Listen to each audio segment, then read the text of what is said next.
Hello everyone. Happy 11/11 portal. Woo! This is amazing. And I know it's like kind of like, wait, again, another portal. I'm not going to lie.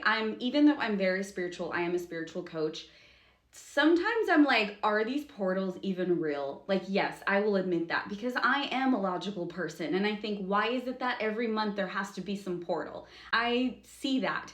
However, I do feel the shifts. I felt the shift with this portal. I definitely felt it with the 1010 portal and the 88 portal. I remember on the 88 portal, I felt extremely detached suddenly. Like that day was like a switch in me.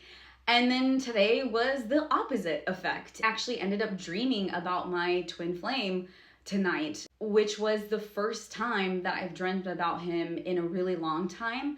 A dream that profound. It was quite twin flamey, with a really beautiful message. And it's no coincidence that it happened after ending a cycle with the guy that I was recently seeing, who I actually, I claimed that he was a high-level soulmate, and I feel now that he was a twin ray, which I will get into in my next video because I know that's going to confuse a lot of people, but it all makes sense. So why is this portal so big?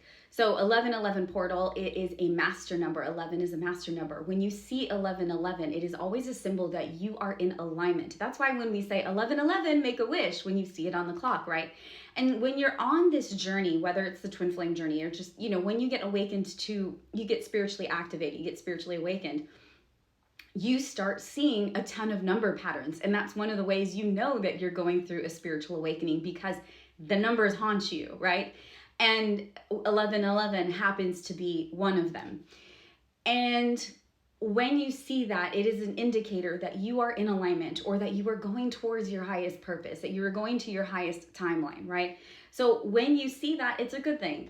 And 11 is basically, so it is a master number. It is a very high spiritual number. So when you are seeing it, like I said, you're in alignment. It's about balance. It's about harmony, duality, right? Because they're next to each other. Two ones right next to each other, right? So you think of duality, and sometimes we think of the yin and yang, right?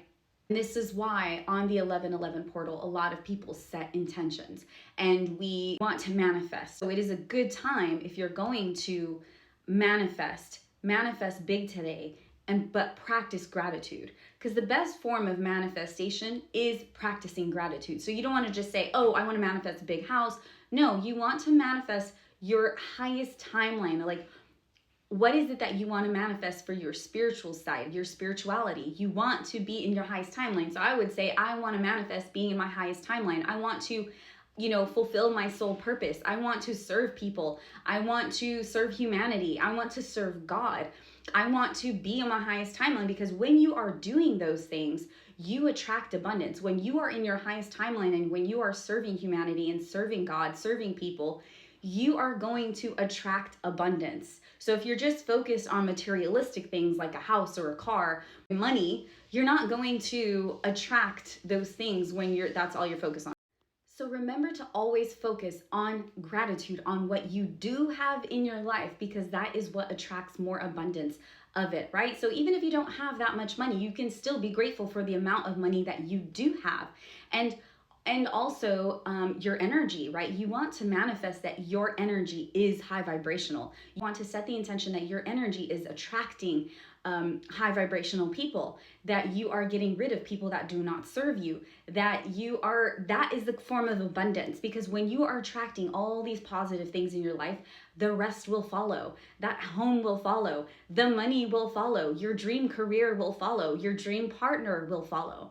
You cannot attract these things, these materialistic things, or your dream partner if you are in a low vibration. So that's why it's so important to raise your vibration before you try to manifest those things.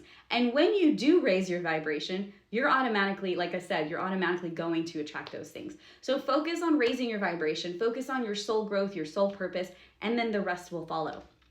Now, if you're doing things like drinking alcohol, partying all the time, smoking, cheating, being rude to people, you're not going to attract these things. That's not how it works. Now, what happened prior to this? So this 1111 portal. So before the 11/11 portal, if you notice, there were a lot of things shaken up this past weekend. I don't know about you guys, but I really felt it. So all of this past week, I was great. I was high vibrational. I had just the person I was seeing and we had just ended things exactly a week ago. And ironically, somehow I was, like really high vibrational. I was very happy. And I was listening to subliminals all the time. As I mentioned, I recommended Serena at soulsubliminals.com. Subliminals are really great for rewiring your subconscious. So they're great for programming your mind, helping shift your mood, your focus, for anything you want in your life, okay? And so I was literally listening to that since the day before we split. And so I was not getting hit with the feels. But then all of a sudden, it hit me on Saturday. And I know that Saturday there was the Neptune squaring Venus. And so what that transit caused a lot of delusions, because the planet Neptune is around delusions and Venus is the planet of romance and like finances, right? So love. So it will create delusions around love and money. And so Saturday I was feeling completely abandoned, feeling completely neglected. Like my wounds were coming up.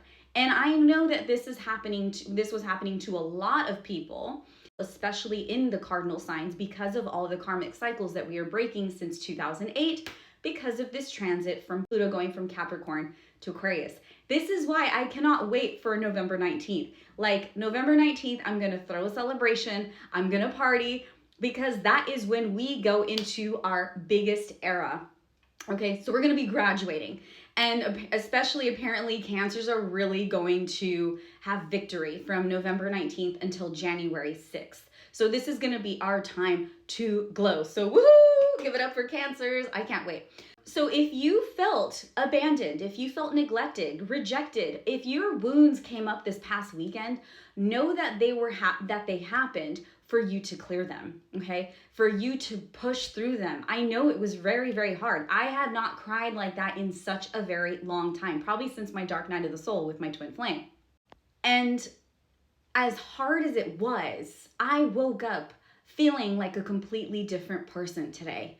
Seriously, Saturday and Sunday, it was like so much crying that even my ex-husband was the one comforting me. Like he knew what I was going through.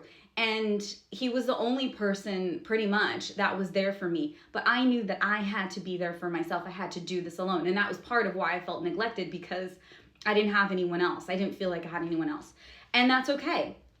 And so when these things happen, when these wounds come up, you need to meditate. You need to, if you can, I know it's really hard, journal, go for a walk, go do something for yourself, go outside in nature. That helped me so much. Reflect on yourself and talk to and comfort your inner child and your inner teen. You need to remind them that these wounds that come up, it is not a reflection of anything that you did wrong. It's not, nobody is abandoning you. Nobody is rejecting you or neglecting you. Sometimes if you feel that way, it's actually because you are neglecting yourself. You were putting other people's needs above your own. And now it's telling you that you need to start putting your needs first above anyone else's. So this is the time for you to glow, for you to shine, and start focusing on yourself and loving yourself as much as you can, because we have the tendency of loving others so much, but we really have to love ourselves. I'm always saying that, I know it's true, but please take time to comfort yourself and know that everything is going to be okay. And let's celebrate next week on November 19th. Woo! I don't know what I'm doing yet, but I'm gonna celebrate. I cannot wait. And yeah, that is my update for today. Have a great day.